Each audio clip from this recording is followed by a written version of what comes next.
hopefully, if you have any question regarding Cloud CRM, will be answered by Pak Yudis and HL from Singapore and Pak Yudis in Jakarta. Let's talk a little bit about the speaker today, before we start the discussion. Okay, maybe HL in Singapore right now, yeah, right? Yes, yep. Okay, maybe you want to introduce yourself, your experience in CRM, and what do you think about the CRM? Go ahead. Yep. So hi everyone, I'm Hong Liang or HL here as Pak Andi mentioned. So currently I'm based in Singapore. I've been working with Salesforce for the past 4.5 years, right? So have been deeply immersed in this ecosystem. So I currently cover the Service Cloud portfolio for Salesforce across Philippines and Indonesia in the growing market, right? And from what we understand in our region here, Philippines and Indonesia, we do have a lot of customers with a lot of contact center requirements. So from a Salesforce perspective, we have invested a lot in our region here to help to grow this ecosystem. And when we really come back to talk about what is really CRM, right? What is central to Salesforce? So in case you all don't know here, so the Salesforce is a publicly listed stock, and our stock ticker is literally CRM, right? So CRM is in our blood. So when we talk about CRM, we are very invested in it. We really want our customers to have a very powerful and personalized experience. So what we want to make sure is that when you're talking to different companies, different departments within that group itself, the customer is always central. You always have a single source of a customer there. So that's, when we talk about CRM, it's really about managing the entire customer relationship, not just from a pre-sales perspective to after selling, but also to the post-sales journey, so on and so forth. So very happy to be here to be able to share more about what Salesforce is and what CRM is to everyone here in this call. Okay, thank you, HL. Maybe a little bit more question. Actually, what for CRM use in contact center? Yeah. So CRM, when we talk about using it in a contact center, right, it's really about being able to trace the customer, who this particular person is, when he's like whether this person is calling in, whether he's emailing in, whether he's doing a live chat. You are able to connect all these different channels onto a single platform. And that's just from a service point of view, right? But imagine if you start to bring in information about their sales, their marketing related data, you will instantly be able to know, oh, when I talk to, let's say, Pak Yudis, I know that Pak Yudis have purchased this product from us before. He is currently using this service of ours, so that when you actually engage with the customer, you already have the contextualized information when you speak to the customer, and not just looking at every interaction as a ticket, but looking at it from a customer perspective. Okay, one more. What is different between database and CRM? Maybe some people thinking that CRM is just like we have a database customer. So what do you think? Yeah. So I would say that the biggest difference between a database and a CRM is that a database, if you think about it, is like an Excel. You Yeah. have this information.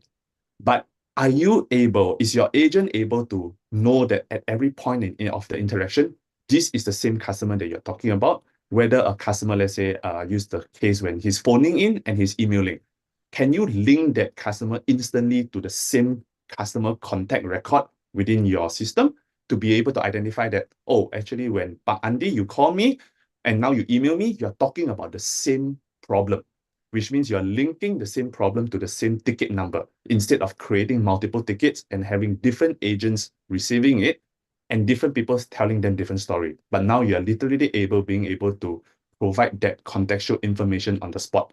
And with the CRM, there's a lot of automation and workflows that is also on the platform itself. So that, from a database perspective, it's usually just, rows and columns on your Excel, etc. It's very difficult to be able to provide a good customer experience because you're treating every interaction with the customer as just another ticket into the system. Whereas from a CRM perspective, everything has an automation, has a workflow behind it to make sure that you are providing a personalized experience to the customer to resolve their problems. I see. So database is only part of the CRM. It should be there is business process inside and workflow and so on. Yeah. So okay, let's introduce another speaker today. So let's invite Pak Yudis to join with us. Yeah. Ya, Welcome pagi. Pak Yudis. Selamat pagi. You are in Jakarta, right? Yes, betul Pak. Jadi Okay. terima kasih Pak Andi. As Pak Andi mentioned earlier ya, this morning session we're going to mix a bit between bahasa and English. Jadi mungkin saya part yang menggunakan bahasa. Tapi anyway, feel free nanti kalau ada pertanyaan ke Hong Liang seputar solusi contact center, karena beliau adalah expertnya. Maksud saya feel free untuk menanyakan dalam bahasa Indonesia ya, karena beliau mengerti bahasa Indonesia. Cuma mungkin nanti akan merespon balik dalam bahasa Inggris gitu ya. Jadi nama saya Yudis, saya bekerja di Salesforce sudah 6,5 tahun sebagai account director untuk memanage teritori di Indonesia gitu ya. Jadi mungkin nanti kalau pertanyaan seputar bagaimana sih experience customer-customer kita selama saya bekerja di Salesforce gitu ya. Apakah ada yang mengalami failure juga gitu ya dalam bertransformasi ke CRM, atau kebanyakan justru sukses dalam misinya menuju transformasi ke arah yang lebih digital gitu. Nanti saya mungkin bisa share sedikit banyak dan faktor kesuksesan dan faktor kegagalan dalam bertransformasi ke arah digital gitu ya. Nah, mungkin nambahin lagi mengenai CRM sendiri gitu ya. Sebenarnya CRM itu lebih ke arah terminologi gitu ya. Terminologi yang setiap entity atau individual mungkin mempunyai definisi masing-masing gitu ya. Mungkin secara high level banyak yang mengartikan CRM sebagai customer database gitu. Informasi customer saya beserta parameter dan atribut lainnya mesti ditaruh di dalam CRM gitu. Padahal sebenarnya CRM adalah teknologi di mana kita mengakomodate proses bisnis yang sifatnya engagement langsung dengan customer gitu ya. Engagement langsung bisa dalam berbagai koridor, misalnya dalam koridor sales gitu ya, atau koridor service di mana kita berinteraksi dengan customer lewat use case complaint atau inquiry, bahkan lewat koridor marketing gitu ya, di mana kita berusaha untuk membuat personalization dalam memarketingkan produk kita gitu. Jadi sebenarnya terminologi CRM itu masih perlu lebih di spread awareness-nya gitu ya, apa sih CRM. Jadi it's just more than Excel spreadsheet in a steroid gitu ya, lebih dari sekedar database. Cuma kita bisa jauh men-streamline-kan proses-proses bisnis internal yang sifatnya engagement dengan customer, ya supaya lebih efisien dan juga lebih produktif gitu at the end of the day. Nah, Baik. jadi Salesforce itu sebenarnya company ya, orang banyak nyebut produk Salesforce, tapi Salesforce itu sebenarnya company, sebuah ekosistem. Jadi kita adalah bisnis platform sebenarnya yang di dalamnya mungkin banyak orang familiar dengan produk Sales Cloud dan Service Cloud atau Marketing Cloud gitu. Itu adalah produk native-nya Salesforce, tapi on top of that sebenarnya kita juga ada produk akuisisi yang terus kita develop. Mungkin bapak-bapak atau ibu-ibu pernah mendengar tentang MuleSoft, Tableau atau Slack gitu ya. Dan mungkin masih belum aware kalau mereka adalah bagian dari Salesforce juga gitu ya. Jadi misi kita adalah selain mengembangkan produk sendiri, kita juga mengembangkan produk yang sudah kita akuisisi untuk nantinya kita develop menjadi sebuah journey end-to-end. Nah, journey end-to-end ini tidak harus langsung mengimplementasikan semuanya untuk bertransformasi, bisa juga start dari sales atau start dari service. Nah, topik hari ini kebetulan service ya, Pak Andi ya, dalam konteksnya contact center.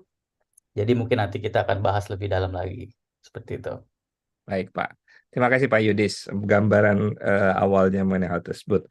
Kalau boleh tahu, sebenarnya kalau perusahaan di Indonesia yang menggunakan Salesforce itu untuk apa sih, Pak? Untuk contact center misalnya ya, apa sih digunakan untuk apa sebetulnya? Oke, Biasanya. ya. Jadi sebenarnya kalau contact center itu standarnya mungkin case management gitu ya. Cuma kan case management tidak hanya dari perspektif kita solve the ticket gitu. Justru yang kita tawarkan di Salesforce adalah kita buat point of view-nya lebih ke customer centric gitu. Jadi apa sih surrounding di particular customer ini yang kita bisa improve, atau at the end mungkin kita bisa merubah contact center itu yang tadinya cost center gitu ya menjadi profit center gitu. Jadi mungkin kalau saya mungkin nggak bisa bilang produk lain Nggak usah gitu. sebutnya ya. Ya, nggak usah Iya, sebutkan produk lain atau kliennya. iya betul. Gambaran aja. Ya, jadi Salesforce itu sebenarnya powerful di contact center karena capability kita dalam memanage omni-channel gitu ya. Artinya case-case yang datang dari multiple channel, baik itu voice, email, web chat atau in-app chat atau social media gitu, atau mungkin channel-channel lain yang di masa depan akan menjadi entry point yang baru gitu. Nah, jadi kita ini juga nggak sekedar menjadi entry point, tapi kita juga sebenarnya workflow yang kita buat di dalam teknologi contact center kita itu sendiri sudah mengakomodir best practice atau bahkan industry best practice gitu ya. Jadi misalnya case management di insurance dengan case management di retail kan tentu beda treatmentnya Pak ya. Nah, di Salesforce itu sendiri sebenarnya kita sudah embed atau kita sudah include best practice workflow yang kita akan terapkan berdasarkan particular industry gitu. I see. Oke. Ya, Terima kasih. Back to HR. Okay, because Pak Yudis already mentioned regarding what is the advantage of the Salesforce. So, yeah, oh, from your point of view, how easy actually a company implement Salesforce? Okay, so very good question because I used to come from the professional services space from Salesforce. So Yeah, I used to, help customers to actually implement Salesforce, CRM for their own. So I would say that Salesforce, if we talk about CRM, it's sort of like a long-term transformation. It's like a marathon. It is not a sprint. So there are companies who go as fast as implement it and start it within less than a month, and then continuously enhance it. 1 year transformation, 2 years transformation. That's also very possible. But in most circumstances, companies can get started within about 2 to 3 months, and then continue to enhance the platform from then on. Because CRM is not a dead application; it should be continuously improved. You have more things that you want to add onto the system, you can go ahead.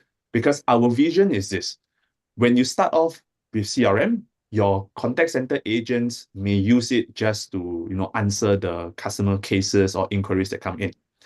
But because Salesforce is built on such an open API platform, you are able to actually bring in information from other systems and applications and bring it to your customer agent within the Salesforce application. So now what happens is, instead of your customer support agent looking at the case that's coming in and going into another system to look for data and information, this information can be brought directly into the console for your customer service agent. So they don't have to swivel application or to toggle between multiple applications to solve the customer inquiries. I see. So you mean that basically the CRM for the unified desktop, yeah, one screen for agent, yeah. Correct. So when you say that the implementation of CRM is continuous long term, is it mean that the company who implement the CRM has to have their technical guy to manage the Salesforce? Okay, so Salesforce is built from a low code and no code platform all the way to, we also support pro code as well. So for general use cases, you probably just need someone who is a system administrator. And this system administrator is someone who is familiar with, just someone who can do Excel, that sort of stuff. You can be a business person. It doesn't need to be an IT person to be able to maintain the general usage of Salesforce.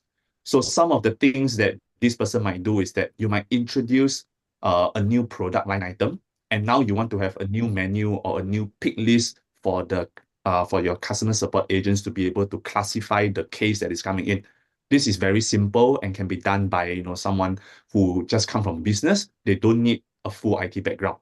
But let's say when we talk about having a requirement to bring in certain information that, let's say, I give an example. If we work with a bank and the bank want to bring in the credit card information into Salesforce, it is possible, but that would generally require more pro code capabilities to integrate those data and that platform into Salesforce itself.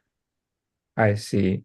Yeah. So it is a low code, no code application. Yeah. Of course, with that, Pak Yudis already mentioned that you have template for based on this industry, specific banking industry. What else? So we support banking, we support telco, we support retail from commercial goods perspective, utilities as well, even professional Government? services, Government? Yeah, correct. So we also have public sector solutions as well. So I- we cover, I would say, a very big chunk of the overall industries there, even when talk about manufacturing, and very just the newest two releases that we have is for automotive. So for like car companies, like for example, like Ford, and we also do support for education as well. So for universities, when they come to use our platform, all the data model is there, the workflows is there. There's a template for the customers to then build onto these industry best practices that we collected across all of our customers around the world. I see. Ya. Back Mungkin to Pak Yudis. Ya, Pak. May I ask question? Pak, berapa user startingnya kalau orang menggunakan Salesforce? Sebenarnya tidak ada threshold minimum gitu ya, berapa user yang bisa menggunakan Salesforce. Tentunya customer kita juga bisa start dari trial gitu. Kita punya customer yang mulai dari segmen SMB gitu ya. Segmen SMB itu dalam artian mungkin Salesforce atau workforce mereka di area sales cuma ada di bawah 10 gitu ya. Tapi ada juga customer kita di skala enterprise yang mempunyai tim sales gitu ya, lebih dari 1.000 orang gitu. Sama juga dalam koridor contact center gitu ya. Kita mempunyai customer di SMB yang mungkin mempunyai customer service agent di bawah 10, tapi juga ada juga customer di skala yang mempunyai customer service agent di atas 2.000 atau 3.000 gitu ya. Khususnya yang mempunyai inbound traffic setiap harinya mungkin di atas 1.000 gitu ya, 1.000 tiket gitu. Jadi sebenarnya tidak ada threshold berapa minimum individual yang bisa menggunakan Salesforce. Dan menariknya dari pertanyaan Pak Andi adalah apakah ada treatment yang dibedakan oleh Salesforce dari sisi customer yang hanya mempunyai 10 user dengan customer yang mempunyai 10.000 user gitu ya? Jawabannya tidak ada gitu. Jadi karena kita menggunakan teknologi multi tenancy. Jadi kalau bisa saya analogikan mungkin ini seperti bangunan apartemen ya, Pak Andi ya. Ya. Kan ada bangunan yang tipe kamarnya studio, tapi ada juga tipe kamarnya 3 bedroom gitu ya. Tapi apakah pihak apartemen membedakan dari segi fasilitas dan teknologi? Tentu tidak gitu ya. Mereka diberikan pasokan listrik yang sama, diberikan pasokan air yang sama, dan fasilitas yang sama. Jadi begitu juga dengan Salesforce. Customer kita di level SMB maupun yang super enterprise gitu ya. Jika tiap tahunnya ada update teknologi terbaru seperti misalnya AI gitu ya, misalnya GPT gitu. Kedua tipe customer tersebut tetap mendapatkan teknologi yang sama gitu. Baik, Pak. Ya.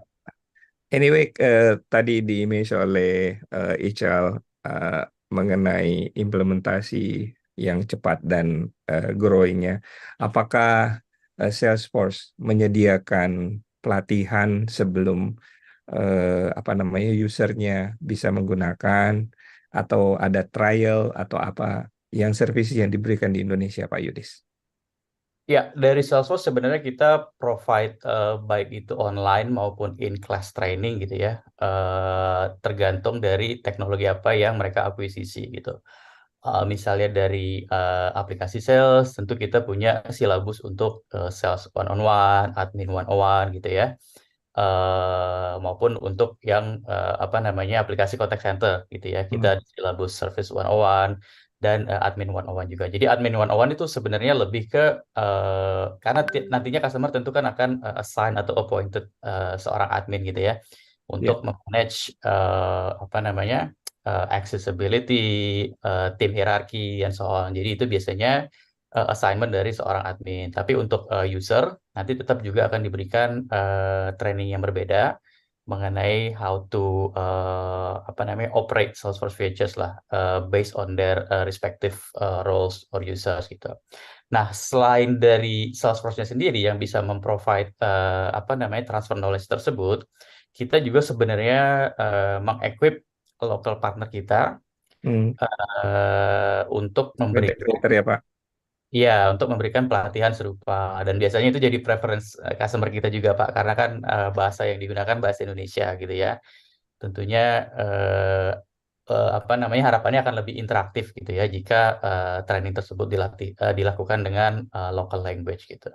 Oke, Jadi baik. bisa dua-duanya sih Pak, bisa dari Salesforce, bisa juga dari certified local partner kita. Oke. Tapi dalam artian bahwa Salesforce juga menyediakan dukungan engineer dari Salesforce di Indonesia. Betul, betul. Jadi support Salesforce itu sebenarnya bisa dibilang multi level gitu ya. Ada yang sifatnya troubleshooting jika Oke. memang isunya di area technical, atau juga mungkin dari sisi bisnis. Dari sisi bisnis mungkin saya bisa kasih contoh. Di Salesforce itu ada yang dinamakan early warning system, Pak, di sistem kita. Jadi itu akan tertrigger jika adopsi license yang di sisi customer itu di bawah certain threshold gitu. Dalam artian PT XYZ misalnya telah melakukan akuisisi 100 license. Cuma di sistem kita terdeteksi hanya 50 yang login selama 2 minggu terakhir. Nah, itu akan jadi alert ke kita dan kita akan proactively ke customer, kenapa gitu, apa yang salah gitu ya. Nah, di situ kita juga bisa memberikan support mengenai bagaimana bisa meningkatkan adoption rate-nya, atau mungkin ada yang kurang dimengerti gitu ya, atau mungkin dari sisi implementasinya ada yang belum fully perfect implemented gitu. Jadi kita melakukan segala cara supaya investasi customer terhadap Salesforce itu bring value lah, bisa dibilang. Ya. Jadi ada business advisor-nya ya Pak untuk hal tersebut ya. Yes, Oke, betul. I'm back to HR's team. Okay. You mentioned, maybe regarding Salesforce, yeah, I understood that we are talking about that Cloud CRM. Is a lot of relation between Salesforce with cloud, because I understood that Salesforce based on cloud. Yeah, can you elaborate more about the Cloud CRM from Salesforce? Yeah. So when we talk about a cloud CRM from Salesforce, right, it just means that, like what Pak Yudis mentioned, when a customer starts on Salesforce, there's no need for them to procure servers. There's no need for them to procure like any in-house on-premise applications. Basically, when you purchase a license from Salesforce, immediately the next day you can really start utilizing it, or even on the day itself, if you sign up in time and the login addresses can be sent to you, because we immediately can provision it for you. And so the benefit of this is that you can start to scale as fast as you can, and Salesforce as a platform, we will scale together with you. So Pak Yudis also mentioned as little as 10 agents, and even seen customers with 10,000, 30,000 users using Salesforce at the same time because of the volume that they have. So that's the power of a cloud CRM, because you no longer need to think about your future forecasting agents. You then purchase the number of servers, processing power, the compute as and when you need that. But with a CRM, you just purchase the licenses, and all of those will be automatically provisioned for you. So it means that customer only need computer, internet, and that's it. Yes, correct. Yes, internet and computer minimally, because as a cloud we do need internet. But there are also customers, maybe not so much from a service point of view, but from a sales point of view. A lot of our sales agents, they use it from a mobile application as well. So we do have a native for customers to install on their phone, where they can update their information about their customers, when they go to visit their customer, they can track their email responses as well, all via the mobile application as well. Oh, so they can use mobile phone as well for license Cloud CRM, yeah. So I would say that we generally support desktop is the desktop and laptop. Basically, if you have a Windows or a Mac device, or if you have a mobile, we can support both tablet and your mobile phone as well. Okay, let's start now. What is inside the CRM itself? Okay.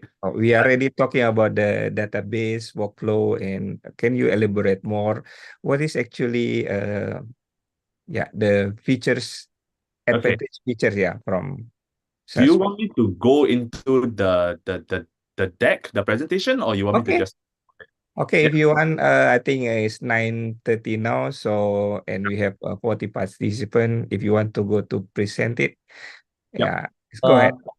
I actually have specific screen slide for that, but can you help me to granted access, Pak Andi? Tim, please give access to Pak Yudis and Mr. Low. Okay, are you able to do that, Pak Yudis? Ya, terima kasih. You, Okay. Yudis, you want to share or you want me to share? Yeah, I think the Want to share first, one slide on of that, that.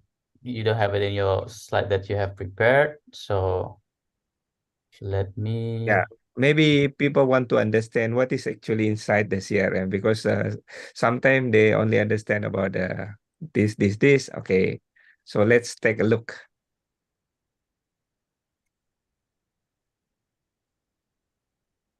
Google Chrome. Okay. But I need to set up Yeah. my sharing. Maybe while you're looking for the information, maybe HL starting to present first. I can share my slide first. Okay, go ahead. Yeah, no problem. Waiting for the screen to load. Okay. For the technology. Yeah, loading. that's okay.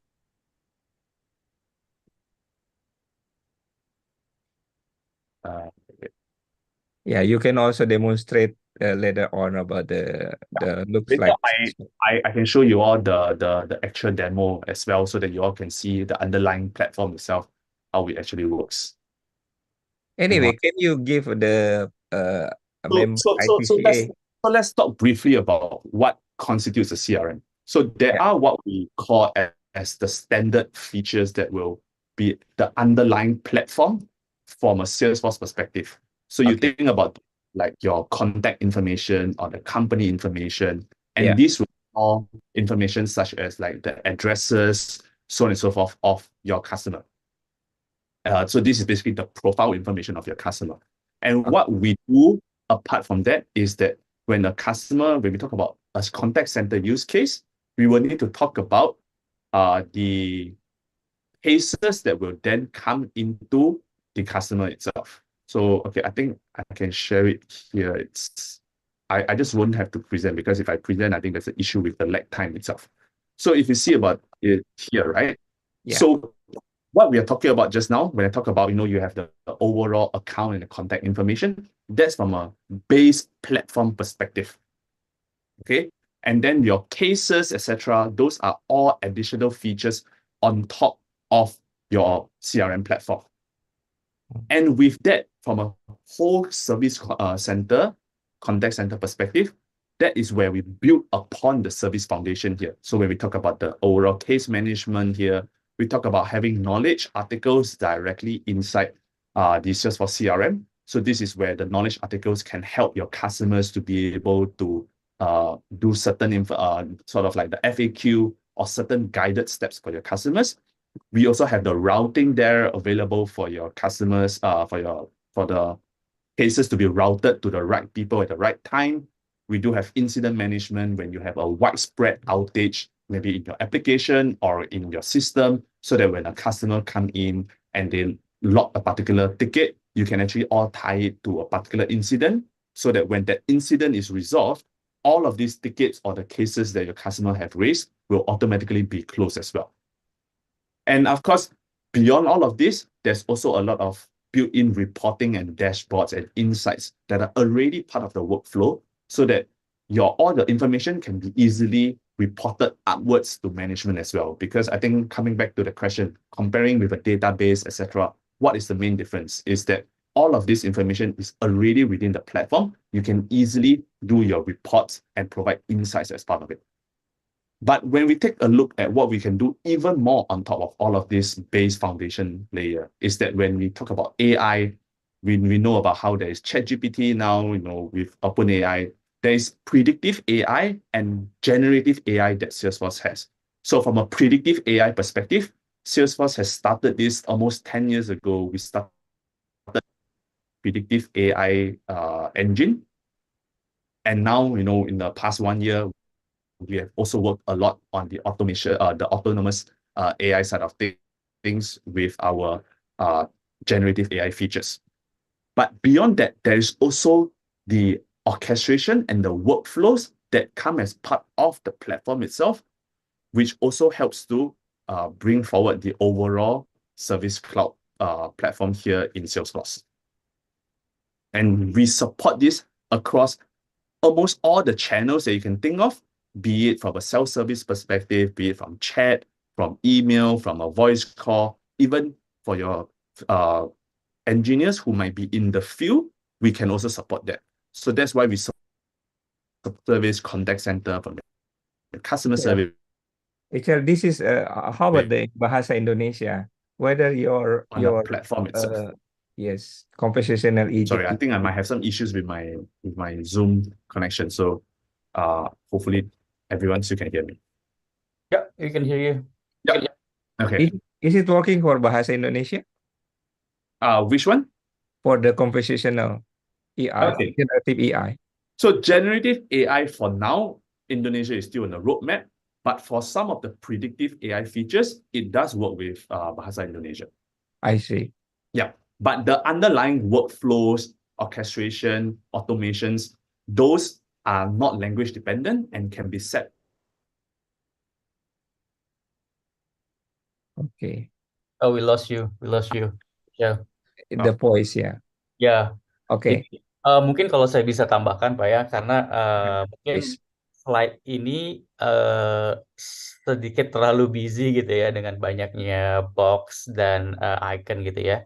Jadi kalau bisa aku translate slide ini ke dalam suatu journey, mungkin kita bisa start dari layer paling atas gitu ya. Misalnya aku sebagai customer adalah salah satu pelanggan, aku subscribing internet connectivity gitu ya.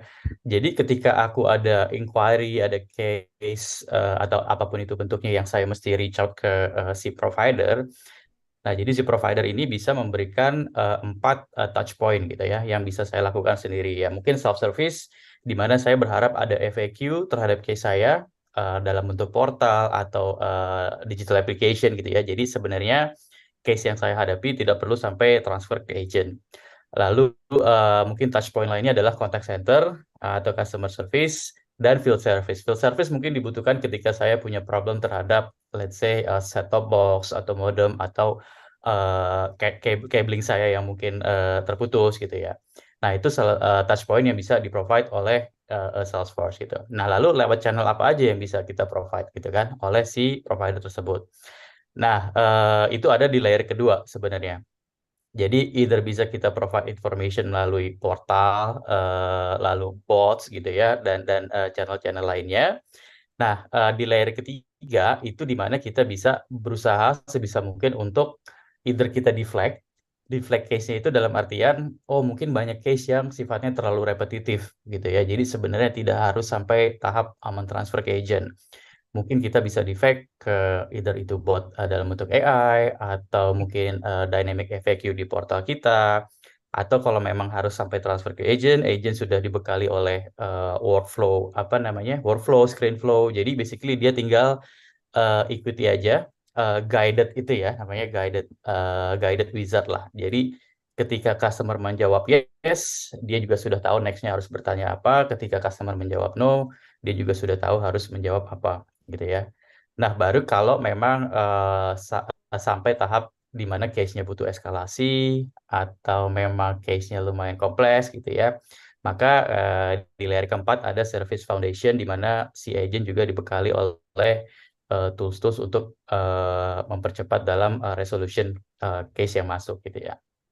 Nah, kalau untuk di layer bawah itu sebenarnya sekedar customer 360 itu juga sebenarnya terminologi ya, bagaimana sebuah institusi atau company bisa melihat customer mereka dan segala parameter atau atributnya, gitu ya. Misalnya saya melihat data Pak Andi nih, oh Pak Andi produk apa sih atau service apa sih yang yang beliau beli di company kita gitu ya. Lalu historical purchase-nya, kapan Pak Andi beli.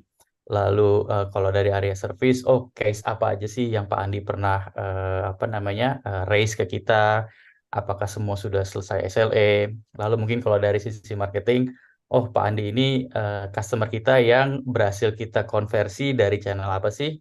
Apakah dari online campaign kita, atau dari booth kita di mall, atau dari offline retailer kita gitu ya. Jadi sebenarnya customer 360 ini juga sebenarnya terminologi yang sifatnya progressively enrich lah. Jadi nggak bisa dalam satu waktu terbentuk customer 360. Itu sifatnya harus kita enrich along the time lah gitu. Jadi mungkin itu sedikit mempermudah membaca slide ini gitu ya, karena agak busy gitu slide-nya. Baik, Pak. Jadi sebetulnya untuk implementasi ini, kalau di dalam tahap awal itu berapa lama, Pak, untuk mengimplementasikan? In average ya? Hmm. Depends ya, kalau kita let's say exclude integration gitu ya, karena beberapa customer kan juga ada requirement integration. Kalau hanya contact center solution standalone gitu ya, Ya, dan channel-channel yang sudah di provide Salesforce, in average sebenarnya bisa 2 bulan gitu. Dan tergantung seberapa cepat juga migration-nya gitu. Karena biasanya gini, implementasi itu kan sebenarnya kolaborasi dua pihak Pak ya, tidak hanya Salesforce doang. Kecuali memang Salesforce ini jadi engine pertama yang dimiliki customer, itu mungkin nggak terlalu memakan waktu lama. Cuma kalau sifatnya adalah migration from old solution to Salesforce gitu ya, mungkin kan ada beberapa uh, unsolved ticket yang mungkin harus menunggu dulu di solve di previous tools sampai akhirnya ticket close baru di migration ke Salesforce gitu. I Jadi see. sebenarnya in average depends on the situation yang tadi Pak ya. Bisa could take mungkin 2 to 3 months lah in average. Oke, di sini soalnya banyak toolsnya seperti RPA, kemudian orchestration, ada survei, ada scheduling, dashboard. Yeah, it's a lot of ya Pak ya, a lot of features that you have in this application ya. Oke, Jadi pre-build Pak Andi. ya, pre-built ya, jadi sudah template ya sebetulnya ya.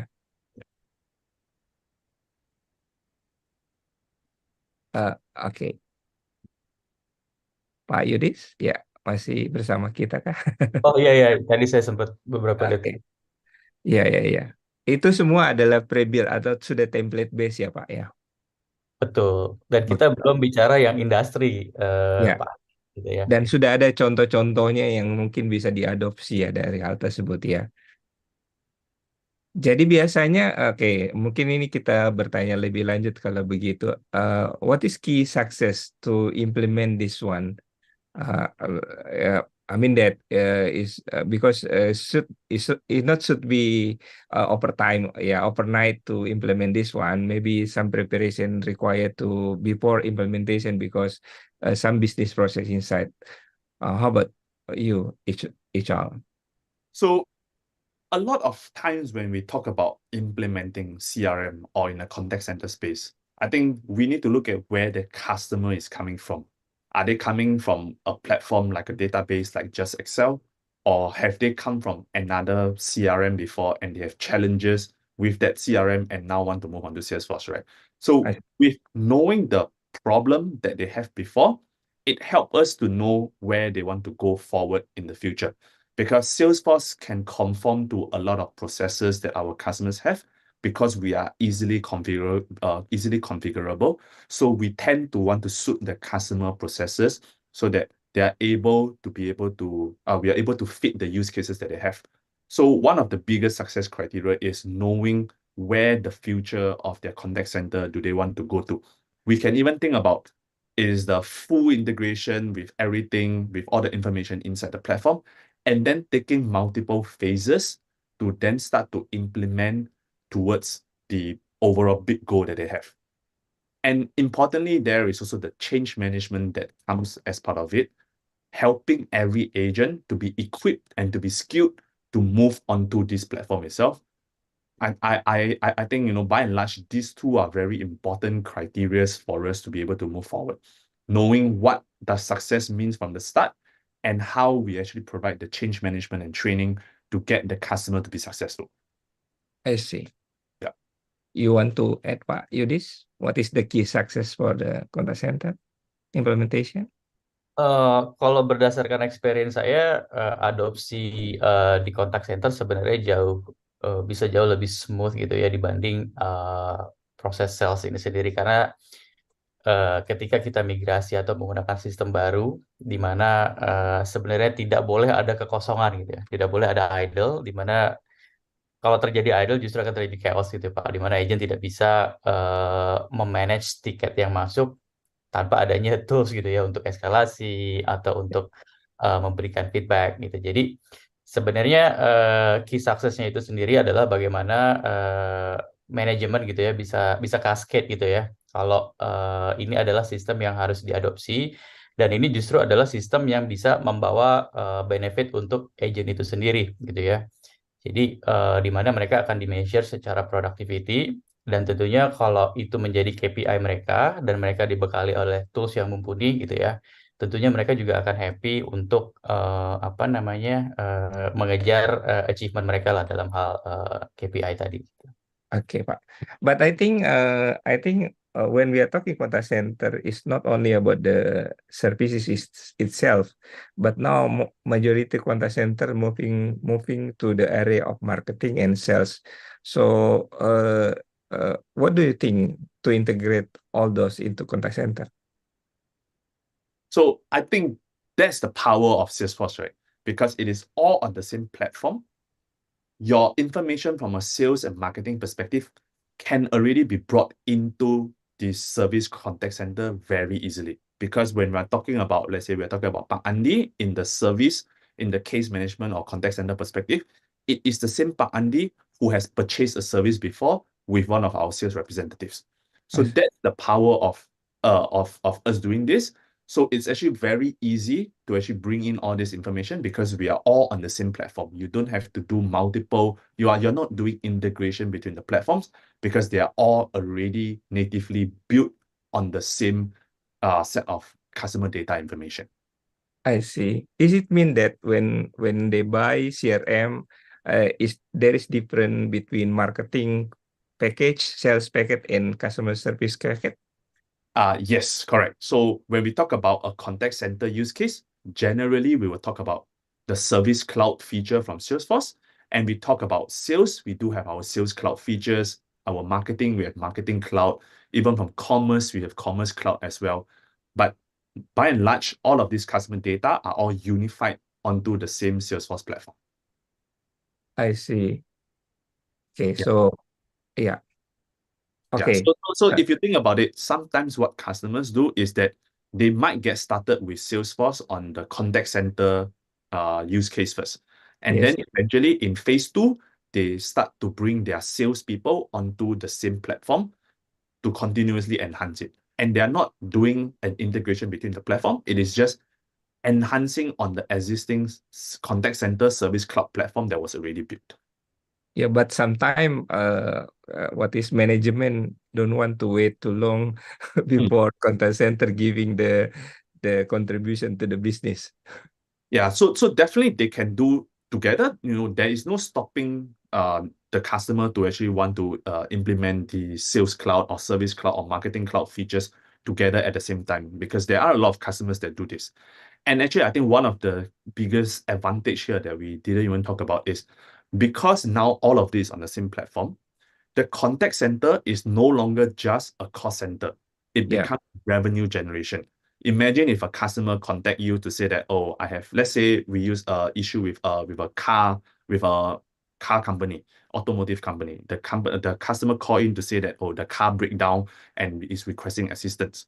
Because now the contact center agent is able to see that this particular person doesn't have maybe any warranty or any maintenance plan left, they can actually request to upsell a warranty contract or maintenance contract to the customer, and this is done via the contact center agent itself. So now your contact center or your service agents become helping you to create and drive revenue for your overall company as well. So that's really the power of being on the same platform here. I see. Ya, mungkin nambahin Pak Adi. Contohnya gini, ketika kita kombinasikan Sales Cloud dan Service Cloud, di mana keduanya sama-sama di atas platform Salesforce gitu ya. Karena Hong Liang tadi sempat mention bagaimana kita bisa convert contact center dari cost center menjadi revenue generator gitu, profit center gitu. Kebanyakan customer juga sudah mulai meng-apply kondisi seperti itu, tapi tentunya tidak bisa serta-merta si customer agent menawarkan produk secara randomly gitu ya, apalagi kalau tiketnya belum selesai gitu. Nah, jadi banyak di customer Salesforce sendiri, di mana ketika kita combine Sales Cloud dan Service Cloud misalnya, terbentuklah sebuah SOP baru gitu ya, di mana agent mempunyai view dari si customer tersebut, tidak hanya dari case yang dia sekarang kerjakan atau historical case gitu, tapi juga produk apa yang customer ini sudah acquire gitu. Nah, berdasarkan itu sebenarnya Salesforce bisa membantu memberikan next best action atau recommendation gitu. Kita ambil dari industri insurance, di mana misalnya Pak Andi punya life atau health insurance gitu ya. Nah, ketika kita solve tiket dari Pak Andi, kita tidak langsung end the conversation gitu, because Pak Andi sudah happy dengan the way we manage the case gitu ya. Dan si agent juga punya view, oh Pak Andi sudah punya produk life atau health, Pak Andi juga sudah mulai berkeluarga, mempunyai family. Bagaimana kalau kita coba offer education product gitu ya, asuransi pendidikan gitu. Jadi, tapi tentunya agent kan tidak mempunyai view tersebut tanpa ada integrasi dengan sistem sales gitu. Karena disitulah di mana terdapat produk-produk yang Pak Andi pernah acquire sebelumnya gitu. Begitu juga mungkin dengan teknologi Salesforce lainnya seperti Slack gitu ya. Jadi Service Cloud itu juga akan makin powerful dengan kolaborasi dengan Slack. Contohnya begini, misalnya banking itu banyak sekali tipe case yang butuh eskalasi layer 2, layer 3, bahkan eksternal gitu. Ya. Contohnya adalah blok atau unblock kartu gitu ya, di mana agent tidak bisa memberikan approval apakah kartu tersebut boleh di-unblock atau tidak. Agent harus eskalasi ke tim operation atau ke tim lainnya yang mempunyai wewenang untuk meng-unblock gitu ya. Nah, jadi pada prosesnya sebenarnya setiap ada tiket dengan kategori tersebut, block atau unblock, itu langsung automatically create channel untuk kolaborasi di Slack gitu ya. Jadi si approval itu bisa langsung mereview dari mobile mereka, apakah analisanya sudah oke, evidence-nya sudah oke. Jadi dalam tempo waktu tertentu mereka langsung bisa berkolaborasi dan approve request dari unblock tersebut. Jadi sebenarnya Service Cloud is going to be much more powerful kalau kita combine tentunya dengan let's say sales atau tools lainnya yang ada di dalam Salesforce gitu. Okay, thank you, Pak Yudis. I think we move forward a little bit about the omni-channel because this is feature of the Salesforce. You want to explain HL about what is the omni-channel in Cloud CRM? Okay, so when we talk about omni-channel here in Cloud CRM, Salesforce becomes the customer engagement layer. So no matter where you are talking about, whether the customer is calling in on the phone, whether the customer is emailing you, they are doing a live chat with you, they are doing WhatsApp, all of this information can flow into Salesforce and can be routed to the necessary agent based on either from a queue perspective or from a SKU perspective. So let me clarify what does it mean by queue and SKU, right? So queue perspective, you can do like a first in, first out. If a customer is the first to ask on the question, the first agent who is available will be able to support. But when we talk about a SKU-based routing, is a bit like what Pak Yudis was talking about. Let's say there's a cut unblock situation that is needed. It will only go to the queue of an agent who knows how to do cut unblock, because the other perspective might be doing transaction dispute, can be doing general FAQ. So we can also go down to the skill perspective to say that based on the type of case that is coming in, this is the type of agent that the particular case should be routed to. And this is across all the different channels that the customer will want to reach out to, because we believe in the flexibility in allowing customers to choose their channel to contact to our customers. Okay, so it means that based on the skill of the agent, we set which category of services directly to this kind of agent. Yeah. Correct. Yes, and across different channels. How many skill can be configured into the? I don't believe we have a very hard limit on the number of skills, but our implementation teams, they will also work with our customers generally to define all of this. Because sometimes when you go to define too many different skills, the question is, are you able to define this on your agent level as well? Because your agents also must be defined on that. So let's say you have 100 skills.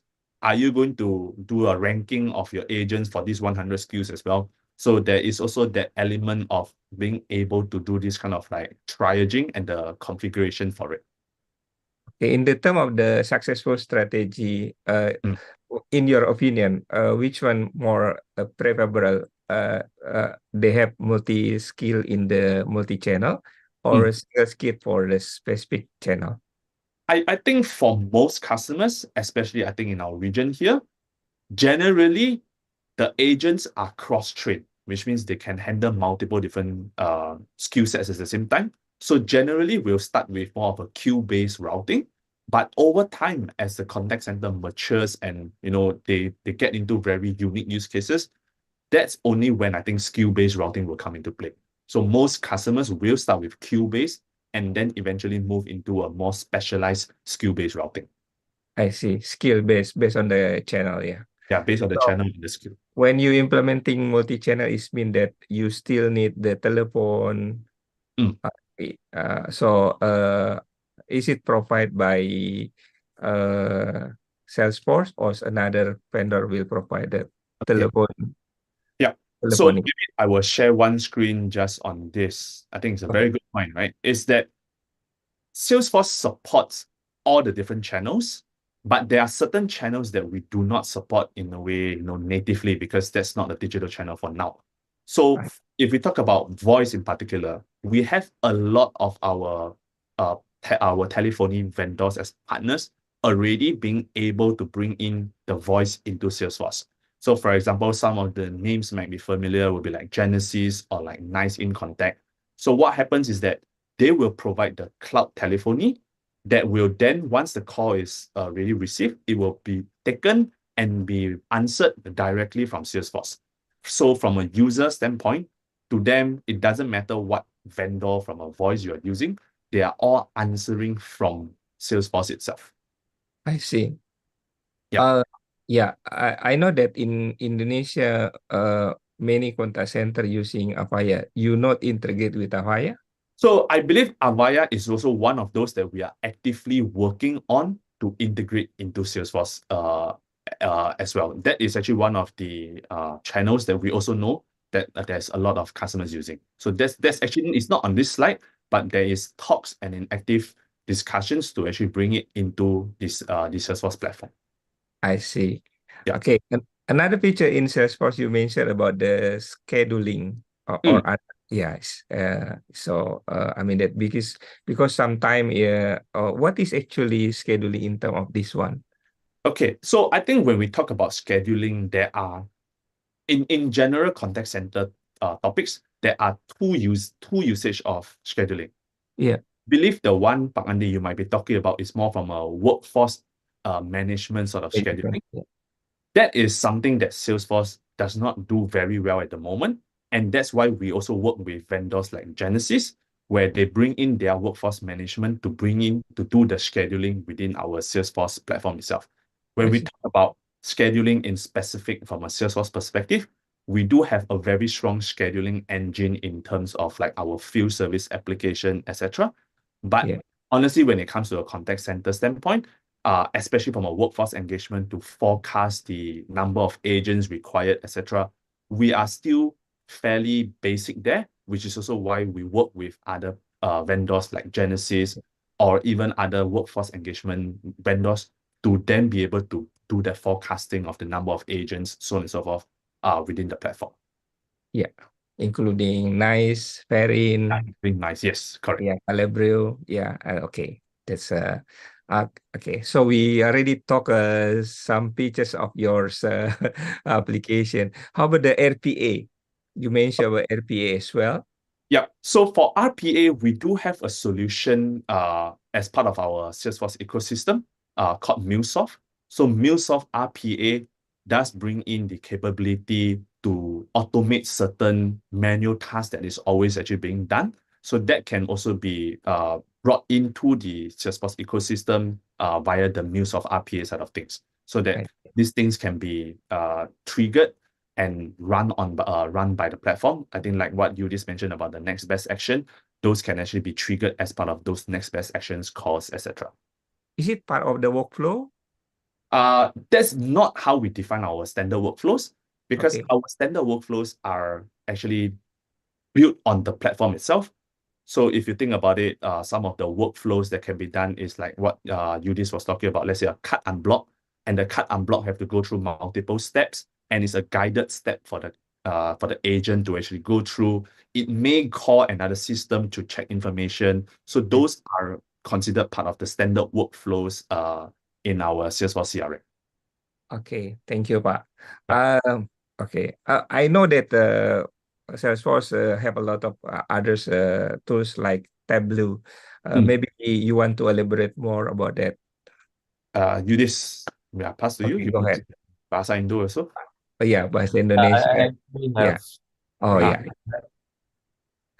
Yeah, we explore some features of Salesforce, so we know that some good application that can supporting. Yeah, ya anyway bisa lihat screen saya Pak Andi. boleh Pak, silakan. Ya, jadi mungkin seperti yang saya jelaskan di awal ya, Salesforce itu sebenarnya mungkin banyak orang mendengar Salesforce itu sebagai brand atau produk gitu ya. Tapi sebenarnya Salesforce is a company, an ecosystem, a business platform gitu ya, di mana consists of multiple portfolio atau solution gitu ya. Mungkin yang jadi area of fokus kita hari ini adalah service, which is related to case management and contact center gitu ya. Dan sebenarnya portfolio kita yang paling banyak di market adalah sales, service, and marketing. Tapi on top of that, sebenarnya Salesforce juga punya tools lain yang nggak kalah powerfulnya gitu ya, baik itu native dibuild oleh Salesforce sendiri atau hasil produk akuisisi gitu ya. Contohnya adalah commerce. Commerce ini mungkin kita bisa bilang adalah sebuah portal gitu ya, di mana biasanya kita targetkan retailer untuk mereka bisa melakukan pembelanjaan gitu ya lewat portal yang sudah dibuild oleh Salesforce.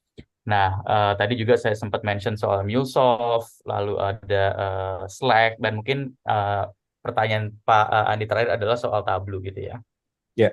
Nah, jadi mungkin di internal Salesforce sendiri juga kita sebenarnya awal-awal kita mengakuisisi Tableau banyak pertanyaan juga gitu ya, karena Salesforce sendiri sudah mempunyai in-house build analytic tools yang kita namakan Einstein Analytic gitu ya. Tapi tentunya along the way dari sisi company juga berusaha untuk memberi batasan gitu lah ya, kapan kita harus memposisikan Einstein Analytic tersebut dan kapan kita harus memposisikan Tableau gitu. Satu alasan yang mungkin clear adalah depends on source of data, di mana kita ingin crunch data tersebut gitu ya. Apakah data yang ingin kita analyze solely berasal dari CRM tools-nya aja, atau mungkin banyak data yang kita olah berasal dari external sources atau external application gitu. Jadi based on that information, kita harusnya tahu akan memposisikan solusi yang mana gitu. Tapi tidak jarang juga kalau sebenarnya kita memposisikan both our sales atau service gitu ya together dengan Tableau gitu, karena disitulah dimana nanti biasanya manajemen easily can view helicopter view gitu ya, matrix-matrix yang mereka mau lihat setiap harinya gitu ya. Karena kan sebenarnya Tableau data visualization ya, dimana kita bisa lihat summary gitu ya atau analytics in a much more beautiful way gitu ya. Ya, Hmm. jadi sebenarnya di balik Tableau ini ada data analitiknya ya Pak ya. Yes, betul Pak. Oke. Dan selain yang apa namanya native-nya Tableau sendiri, tentunya kita juga apa redevelop Tableau itu sendiri dengan apa namanya inject teknologi Salesforce juga lah di dalamnya gitu. Baik, baik, baik. Mungkin Bapak mau jelasin apa sih keunggulan data analitik daripada Salesforce ini yang bisa ditampilkan di Tableau nantinya? Keunggulan data analitik ya. Jadi sebenarnya itu bukan ranah saya, kalau saya boleh Oke, jujur. baik. Oke, Tapi kita tahu Salesforce sendiri juga kan apa namanya sebelum ada keputusan akuisisi, tentu ada due diligence, ada research gitu ya. Kita juga company juga tidak mau mungkin melakukan akuisisi produk-produk yang masih jauh left behind di market, dan mungkin preferensinya adalah produk yang sudah mature, sudah menjadi market leader gitu ya. ya, Tapi bukan berarti Tableau ini tanpa kompetisi gitu ya. Jadi ketika kita mencoba envision gitu ya, ketika kita datang ke customer, biasanya kita tidak datang dengan konsep point solution gitu. Dalam artian, oh pain points kita ada di ticketing doang nih gitu ya. Tidak, kita biasanya oke, untuk that kind of problem kita mungkin bisa solve dengan Service Cloud, tapi kita akan bikinkan roadmap-nya misalnya 3 tahun ke depan, apa 5 tahun ke depan gitu ya. Ketika Service Cloud sudah up and running, sudah diadopsi secara baik gitu ya, what's ya, next gitu ya, apa yang bisa kita combine dengan Service Cloud. Mungkin nextnya kita combine dengan Tableau atau Sales Cloud atau Marketing Cloud, supaya journey dari employee sendiri atau customer sendiri itu lebih connected gitu ya. Dan tentunya ini menjadi preferensi customer kalau every business process itu bisa dilakukan di platform yang sama instead of silo gitu ya. Untuk Hmm. sales kita pakai produk X, service pakai produk Y, analytic produk Z gitu ya. At the end of the day, mungkin akan ada demand dari manajemen, kenapa saya mau melihat data ini mesti login ke sini, melihat data ini mesti login ke sini. Why can I have a single view of everything just apa namanya from a single screen gitu ya. Nah, jadi Ya.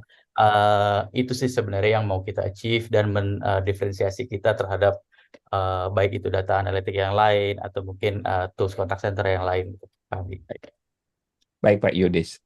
I think HL want to share about the demo, but before demo, I think if any question from the participant, go ahead. While HL prepare some screen or demo about the Salesforce. Yeah, HL, you ready to present? Yep, I'm ready. But let's just Okay, see go ahead. whether there are any questions. If not, I can present. Yeah. Okay, hang on now. Let me just find my screen. Okay. Okay, I believe you all can see my screen, yeah? Sure. Yeah. Yeah. So this is the Salesforce platform itself. And in specific, right now, I'm in the Service Cloud for the contact center use case. But coming back to just now what we talked about, Salesforce as a platform, we support multiple applications. So you can see that you can build many applications here all on the same platform, for example, like your sales management processes as well. And this is something that you will see again later during my demo. So as a service agent itself, the dashboard and the view is easily accessible, and you can also easily see the different cases that you have. So if I just use an example here, I go into one of the cases that a customer have, immediately I can start to be able to see all the customer detail information and also the cases and the case information that came from the customer. For example, what is the subject and what is the description that they're asking. Okay, and the case number, where the case origin is, so on and so forth. And you can see that there are multiple steps here that I can also see, where are they in the case today? Are they in the stage one sort of thing? Like, is it still new or is it on working? So on and so forth. All right. So now coming back to this particular thing here is that this is what we see from a case perspective, but we can also go in to see what this customer is to us as a company. So now when I take a look at Sandy itself, I can see the different information of Sandy, and I can see the different interactions that I have with Sandy before. So with a traditional legacy CRM or with just a normal database, these are not information that you will easily be able to find because these will all be in different systems. Whereas from a Salesforce point of view, all of this is easily and immediately brought into the agent. And if let's say you're a B2B customer and you know that this particular customer works for a particular company, you can also go in to see the company information here. And this is more from a company perspective, not so much about an individual person. Same thing, you can see the interactions that have happened with all of the company employees. And note that this is not just on a customer case perspective. Let's say you have the sales cloud or marketing cloud information. This can all be brought inside here. And this is where the difference here lies, right? From a service point, you can immediately see all the cases that this particular customer have with you. But from a sales perspective, that's where I will be talking about having the same platform. You can see the different opportunities or the different sales that have been occurring within this particular client as well. So that's the difference of having all of this information built under the same platform here. Okay, but when we come back to the original case itself here, you can see that easily you can see the relevant information. But if you need assistance from a case 2 perspective, what Yudis was talking about from a next best action perspective, you can immediately use this to continue to assist your customers. So these are contextual based on current information as well. You can send out surveys as well to gather feedback from your customers. And this is the knowledge article feature that we were talking about. If a particular client you have a question, is that something that the knowledge will be able to help to address? For example, if this is talking about, what does your service contract cover? I can easily look at the product warranty and policy detailed knowledge articles so that I can better help the customer. And note that these are recommended via our AI features as well, via the Einstein recommendation tools. So this is all contextual based on the information that your customer is looking for. And of course, what I'm talking about is just one generic case here, right? But of course, with the power of omnichannel, you can do it across email, you can do it across a website, you can do it across a chat, a phone conversation, so on and so forth. So that's where you're then also able to receive all of this information from your customer and still have the same single pane of view to assist with your customer here. Okay, so take a short moment here. Any questions? Pak Andi, is this clear? Is there anything else you want me to explore on this page first? Does it mean that when they receive email, is go through the case, or how we filter the email? Yeah, so when I have an email, so when agents set themselves to an available status and log in, all the emails that come in will come into this inbox that the customer of the particular agent. And then this will also be doing by, remember the queue-based routing that I mentioned? Let's say you have 10 agents and you have 50 emails that are coming in, it will be automatically routed to each of these agents so that they will see the individual assignments that is given to them. I see. But the working for the email will be one by one, or can they select? So you can set the capacity of the agents. So for example, if you set that each agent can respond to 5 email cases at the same time, you can see that I can have multiple different cases ongoing at the same time, because email is a channel that is, in a way, is not super real time. So an agent is able to, reply to a customer For example, Miss Sandy here, I can reply to Miss Sandy here. I can also reply to Mr. Chrisley here at the same time. There is no stopping me from handling multiple cases at the same time. And this is what we actually recommend, about 2 to maximum of 4 cases per agent at any time, because any more than that, they might be a little bit confused about the different customers cases that they are working on. So Okay. for chat and Yeah. email, we can do about 2 to 4. But if the particular agent also handles voice, generally voice would be a 1:1 relationship, because voice is very real time. I see. So Yeah. is it mean that they can combine at the same time handling chatting, email, and social Yeah. media as well? Yeah, correct. So it depends on the availability that you set to the agent, so that you can set them to be able to respond to both chat, both email, to both phone, all at the same time. That's something that you can set up within the tool itself. I see. And how the quality assurance make sure that the respond to chatting and email in proper way?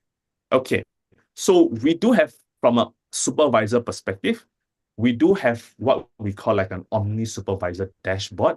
So this allows the supervisor to actually look at the various metrics of the agents that they have in their contact center. For example, the different statuses, how many cases are they working on at the same time, what is their workload, their capacity, etc. And if needed, I don't think this is actually within my demo itself, but they can actually go into the customer. Let's say I am chatting with you, Pak Andi, as a customer service agent.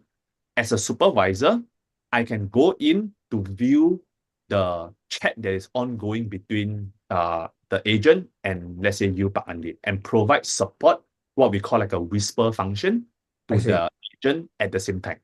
But of Yeah. course, the agent can also raise a hand to request for assistance from your supervisor as well. I Mungkin see. nambahin sedikit Pak Andi, dalam hal quality assurance gitu ya. Mungkin kalau kita jauh lebih dalam lagi, kita juga pernah bekerja sama dengan beberapa institusi di mana proses QA mereka adalah mengambil random sampling gitu ya. Ya. Pak Andi, mungkin dalam hal chat atau membalas email, lalu kita bantu buatkan scorecard-nya. Tentu dalam scorecard ini kan ada beberapa matriks yang mesti dinilai oleh ada ininya lah ya, assessor-nya gitu ya. Apakah si agent ini sudah mengikuti SOP dalam hal memberikan greetings gitu ya terhadap customer, atau jawaban yang diberikan relevan terhadap pertanyaan yang masuk gitu ya, dan berbagai macam SOP lainnya yang mesti dicek lah dalam quality assurance-nya gitu. Itu juga sesuatu hal yang bisa kita lakukan di Service Cloud ini, tapi membutuhkan extra effort gitu ya untuk melakukan konfigurasinya. Tapi tetap lies within the Service Cloud application, Pak Andi, untuk QA-nya itu sendiri. Baik, Pak. Apakah memungkinkan menggunakan AI-nya untuk menganalisa itu?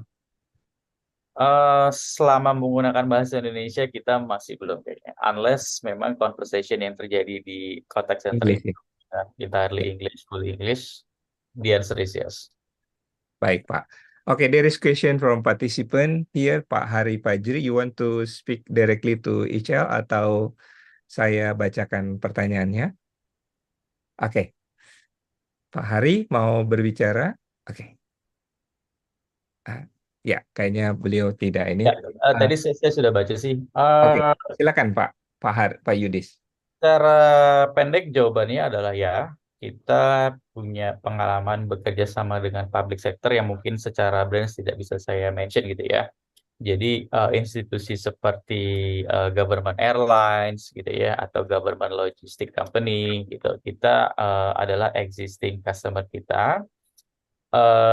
Modifikasi terhadap CRM ini ya tentunya jadi that's the beauty of Salesforce ya Pak Hari ya. Kita tidak ada template tertentu atau meyakinkan customer kalau mereka harus mengikuti template Salesforce. Jadi any kind of business mempunyai unique business process masing-masing. Jadi itulah yang akan kita coba sejauh mungkin follow gitu ya. Contohnya antara airlines dengan logistik, dengan banking, dengan retail, tentunya mempunyai bisnis proses yang berbeda-beda. Dan Salesforce akan mencoba follow apa sih desired proses yang diinginkan oleh masing-masing customer tersebut gitu. Jadi jawabannya in short yes and yes. Baik, Pak. Another question, is it able to on-premise or should be on cloud? Ya, ada unfortunately dan fortunately. Unfortunately, ini adalah fully cloud, fully soft as a service. Jadi kita tidak ada version on-premise. Tapi fortunately, tahun ini cloud kita sudah berada di Indonesia. Sorry dari Pak siapa? Pak Iqbal. Jadi per Agustus tahun ini, Salesforce sudah mempunyai data center tersendiri di Indonesia. Tentunya keputusan investasi tersebut berdasarkan feasibility study lah, seberapa besar sih demand di Indonesia sehingga Salesforce harus invest di data center gitu ya. Nah, tentunya demand ini kan datang dari public sector, telco, financial sector gitu ya. Jadi jawabannya adalah kita tidak punya on-premise, tapi cloud kita berada di Indonesia. Jadi harusnya ini bisa Secure ya, Pak. ya. Cukup secure ya, Pak. Kenapa, Pak? Cukup secure ya. Ya, jadi kita sebenarnya hosting aplikasi kita di Indonesia itu di atas infrastrukturnya AWS, Pak Andi, AWS. Oke, baik, Jadi Pak. kalau ingin tahu seperti apa standar security-nya, standar security AWS gitu. Which is sudah top tier gitu ya, bisa dibilang. Baik, Pak. HL, can you move forward regarding how to identify the performance of the agent? Okay, so You when have we the talk steering. about the performance of an agent, Yeah. we can easily look at them via two perspectives. Okay, so we can look at from a service supervisor or a management perspective. I Yeah. can look the general FCR, the SLA compliance, escalation rate, number of cases, etc., or AHT of an overall perspective across all the different agents. Okay. I can also look at if I want to just filter it to, I only want to filter it to only looking at the email compliance across the different agents that I have. Or in this case, I can also segmentize it by a per agent perspective. I want to look at the performance of, let's say, my team service agent just on email itself. Or maybe, yeah. Okay. So this is how we can see from a management perspective. But of course, from an individual KPI perspective, a lot of our customers, they do have set KPIs for the service agents itself. So we also have pre-built reports and dashboards templates so that as a service agent, I can immediately come in to see the number of cases that I have, the different cases by types, the priorities that I have, so on and so forth. And just want to elaborate and reiterate, this comes as a sort of like we have pre-built template for the dashboards and reports, but customers, including the service agents themselves, can easily configure this to actually suit their own requirements based on the individual KPIs that the customer is actually looking to track. So they can customize this based on the what is the requirement of them, yeah. Yes, correct. I see. This is part of the Tableau or this is just Salesforce? This is just the normal Salesforce reports and dashboards. This Okay. is already part of the standard licenses that customers will get when they subscribe to our Service Cloud platform. In case of customer want to combine the report from the contact center and report from, let's say, recording in some cases they have a record. So how they can combine into this one? So I don't have that demo set up here, but Yeah. to your question is yes, we do have tools and capabilities that can help to combine the information from other systems as well into with the same set of data that Salesforce holds as well. So Yeah. that's part of what we actually have, like a service intelligence tool that can Yeah. actually help to monitor and track this. And in some extreme cases where they might want to do very advanced analytics, that's where Tableau can also come in to bring in Salesforce data and external set of data to provide a much better visualization to the company. I see. Okay. Any other features that you want to explain in advance to Yep. participate? Let me just briefly share on this. So one of the other key ways of using a platform like Salesforce is you can see, for example, I can see the timeline of a customer Okay. from the perspective of Understand? different interactions that I've done. Okay. One thing I also didn't share about was the use of case escalation here. So if you think about it, escalating to tier 1, escalating to tier 2, to another group of users, that's all can be done within the platform itself. Any approvals or reassignments can also be done within the platform. So you don't have to send an email to wait for someone to approve. You can just send the approval from Salesforce itself, and the other person will actually do the response directly within Salesforce as well. So all the information is captured directly inside the Salesforce interface. And yeah, sorry. Oh, go That's ahead. fine. Go ahead. Go Okay, ahead. yeah. So just now when we talk about the different channels that we support, so you will be able to see all the different interactions if it exists. So maybe I will just come to one, which there is a chat conversation, and you can also see the chat conversations that comes through. Sorry, I think it's not this one. I think will be this. So Close. we also support integration with like Facebook and WhatsApp as well.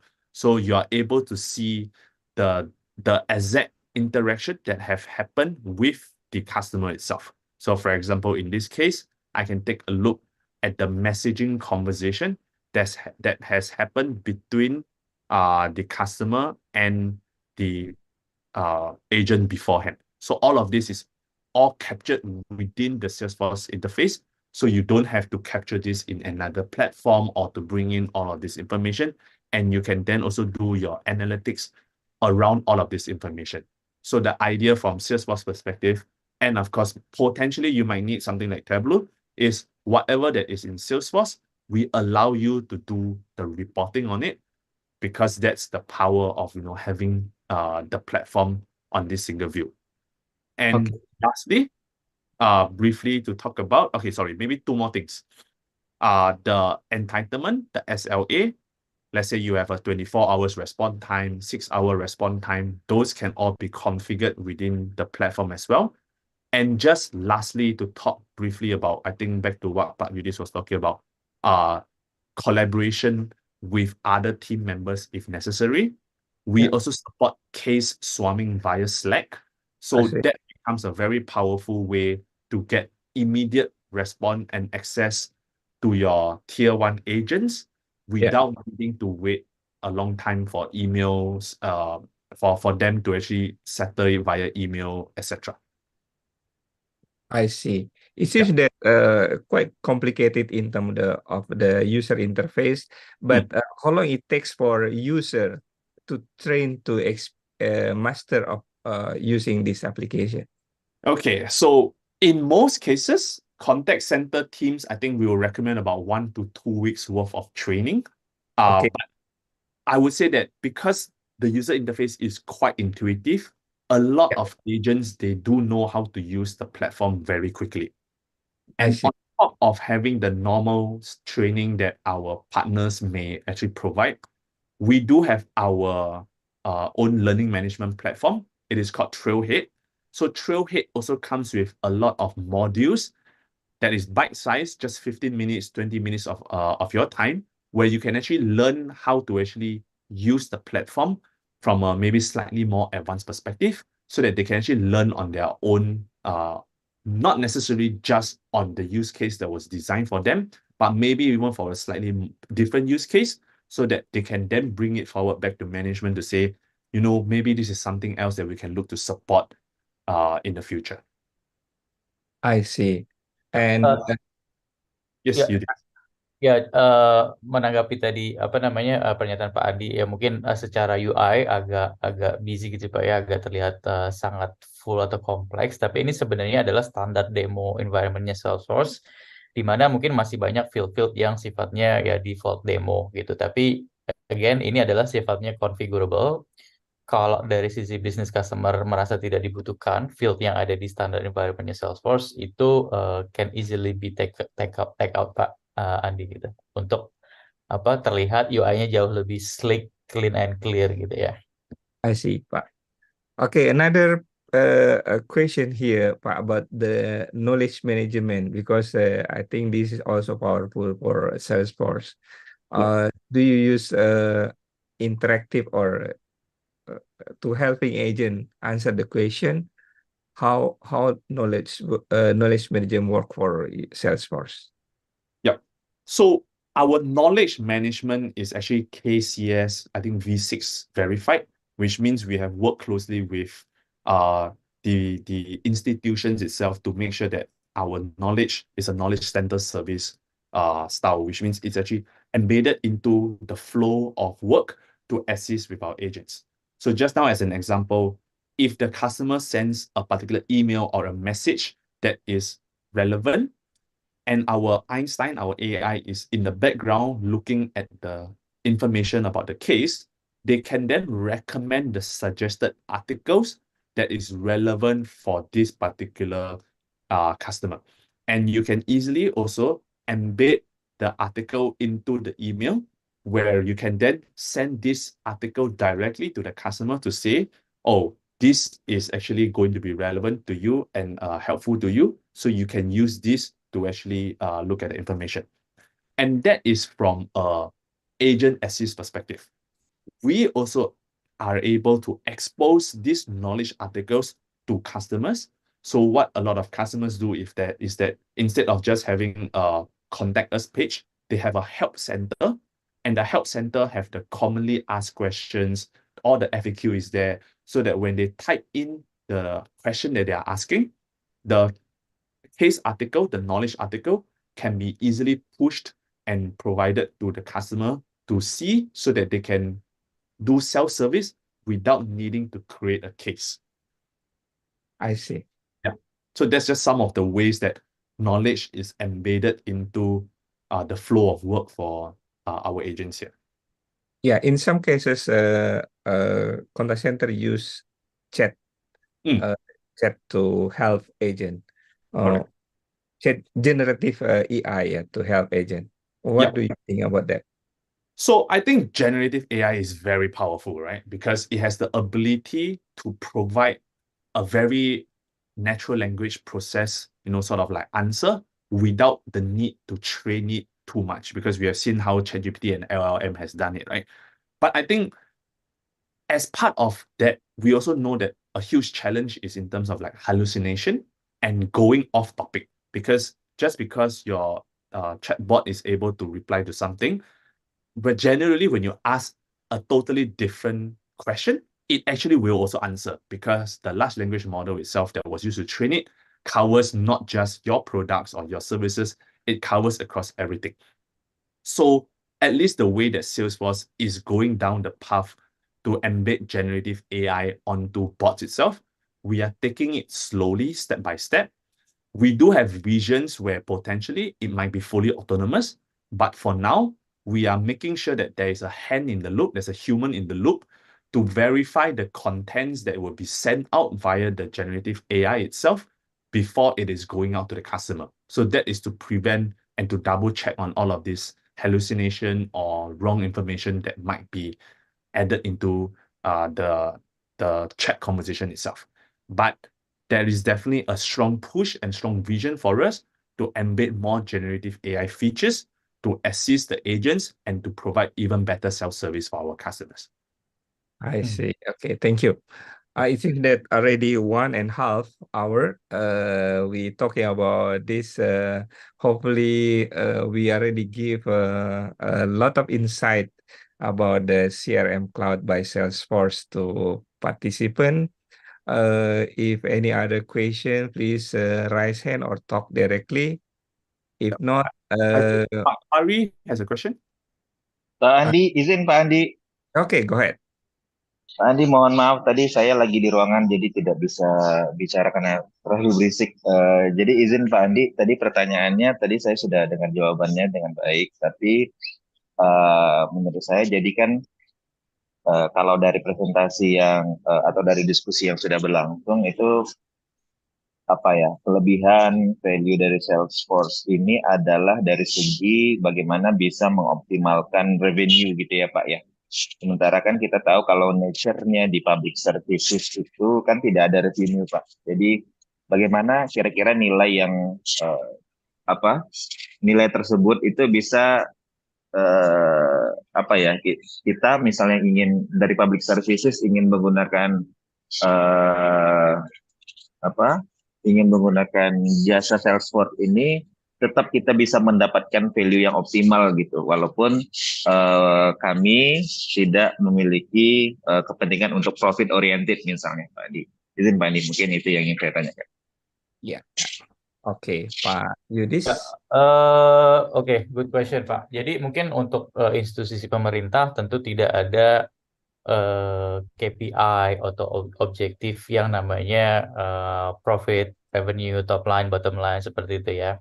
Tapi mungkin kalau kita bisa tanya lebih lanjut ya Pak Hari ya, ada spesifik KPI atau objektif nggak biasanya, khususnya di BKPM ya, karena tadi Pak Hari sempat mention berasal dari BKPM, apa biasanya yang menjadi objektif dari public services itu sendiri gitu? Apakah SLA atau speed in responding atau seperti apa Pak? Ada matriks lainnya nggak biasanya? Kalau saat ini sebenarnya Pak kita masih fokus dalam pemberian informasi ya, jadi semacam help desk bagi masyarakat yang ingin bertanya terkait dengan administrasi yang ada di bawah kami gitu, kebijakan publik yang ada, pelayanan publik yang ada di bawah Kementerian Investasi BKPM. Namun kalau terkait dengan KPI itu sebenarnya kalau KPI instansi itu ada Pak. Jadi kami itu memiliki KPI, misalnya penerbitan izin dalam setahun berapa gitu ya, sama nilai realisasi investasi dari perusahaan secara nasional. Itu kalau KPI dari kami Pak. Tapi saat ini kita berfokus kepada bagaimana pemberian informasi itu bisa clear kepada masyarakat terkait dengan tata cara perizinan berusaha di Indonesia. Ya, got it, Pak. Jadi tentunya itu satu hal yang kita bisa coba discuss juga sebenarnya. Misalnya dalam hal ini BKPM mendapat banyak inquiry gitu ya dari overseas entity, how to invest in Indonesia, what's the step by step, how long it's going to take until we get the approval gitu kan. Nah itu kan biasanya either kita direct ke channel yang relevan atau mungkin dari sisi BKPM sendiri bisa memberikan real time and direct feedback terhadap step by step tersebut gitu. Jadi mungkin dari sisi at the other end of the conversation bisa mendapatkan experience yang jauh lebih optimal gitu ya, lebih happy lah dengan adanya real time feedback dan direction yang jelas gitu ya, kemana mereka bisa mendapatkan informasi tersebut. Atau sekedar kita buatkan FAQ misalnya di portal gitu ya, dynamic FAQ. Jadi FAQ tersebut bisa kita setup dynamic itu maksudnya pertanyaan yang paling banyak diajukan mengenai cara investasi di Indonesia itu mungkin nanti akan terus berada di paling atas gitu ya. Jadi kita bisa setting pertanyaan apa sih yang paling banyak diajukan oleh eksternal gitu ya, dan itu kita bisa setup tersebut di portalnya BKPM gitu. Kira-kira itu relevan nggak Pak ya jawabannya terhadap yang Pak Hari tanyakan? Ya Pak, siap. Relevan Pak. Terima kasih Pak. Ya, Pak Hari sama-sama. Terima kasih Pak Hari atas pertanyaannya. I think Terima kasih Pak. any other question? Okay. It seems that no more question from participant. I think we need to conclude this discussion. Jika ada yang ingin menanyakan lebih lanjut atau ingin demo, if you want to have demo or setting up another discussion, I think please contact Pak Yudhistira. Pak Yudhistira, you may share the telephone number and email to the chat so participant can contact you directly regarding this. Pak HL, you want to conclude this, summarize? Go ahead. Yep. So thanks a lot, to Pak Andi and to everyone here on today's call. to actually let us share more about, what is a Cloud CRM, what is Salesforce to you. So we do believe that there's a lot of transformation coming down your path from a contact center perspective. Don't think about contact center as just a ticket management system, but think about how you want to transform the entire customer service experience, looking into the usability of the platform, not just for your employees, but also to your customers as well. So, I wish everyone a very good end of the year. Merry Christmas and early Happy New Year to everyone. Thank you. Thank you, HR. Pak Yudis, you want to add more? Ya, Go ahead. terima kasih teman-teman sudah join ya di weekend. Jadi mungkin basically Hong Leong sudah summarize apa yang coba kita ingin share hari ini. Mungkin satu lagi ya, banyak stigma mengenai Salesforce di Indonesia adalah Salesforce sebuah produk yang expensive gitu ya. Cuma again feedback dari saya adalah expensive itu relatif ya. Kadang produk yang senilai $1 pun kalau nggak membawa value apa-apa sama sekali, itu juga produk yang mahal gitu ya.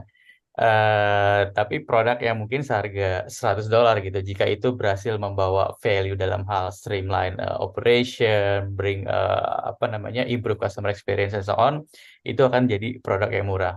Dan sebenarnya seringkali kita juga jumpai di customer Indonesia, justru Salesforce itu berhasil penetrate ke customer itu melalui angle cost optimization gitu. Jadi sebenarnya itu sih Pak Andi yang saya coba pengen spread the awareness kalau Salesforce is not expensive as you might think before gitu. Oke. Ya. Sebaiknya kalau bilang mahal Salesforce, discuss sama Pak Yudhistira ya. Bagaimana caranya return-nya. Yes. How, Ya, how, benar. Definitely can calculate the return. We yeah, have. how to calculate the return. Yeah, that's my point actually. Why I'm talking about the contact center is not just what is case services, but we need to talk about the sales and marketing because contact center now expand to that field. Yeah. Yeah. Okay. Thank you all. Anyway, we can continue discussion or demo or trial. Go ahead with Pak Yudhistira. We'll share you their contact and please, kontak mereka untuk tindak lanjutnya. Terima kasih banyak untuk partisipasinya. Jangan lupa kita foto bersama sebelum ini supaya kita publish di Instagramnya ICCA. Rekaman daripada acara ini akan tetap dipublish di YouTube. Terima kasih banyak atas kerjasamanya. Thank you each all dan thank you Pak Yudhistira atas partisipasinya. Salam buat teman-teman Salesforce. Sukses buat semua. Assalamualaikum warahmatullahi wabarakatuh. Waalaikumsalam. Terima kasih Pak Andi. Bye-bye. Take photo together, please. Oke. Terima kasih. Ayo munculkan Rekan-rekan boleh buka kameranya kameranya. dan kita foto bersama sebelum ini biar bisa dipublish di Instagramnya ICCA. Ya, terima kasih banyak yang sudah bergabung. Oke, silakan difoto teman-teman ya, silakan. Satu, Kita pakai dua. gaya ya. 1, Ya, 2, 3. ya, oke, thank you. Ya, love you all, thank you. Thank you. Bye-bye. Dulu semuanya. Terima kasih banyak. Terima kasih. Thank Bye. you. Congratulations and celebration. Na na na na na na na na na na na na. Congratulations.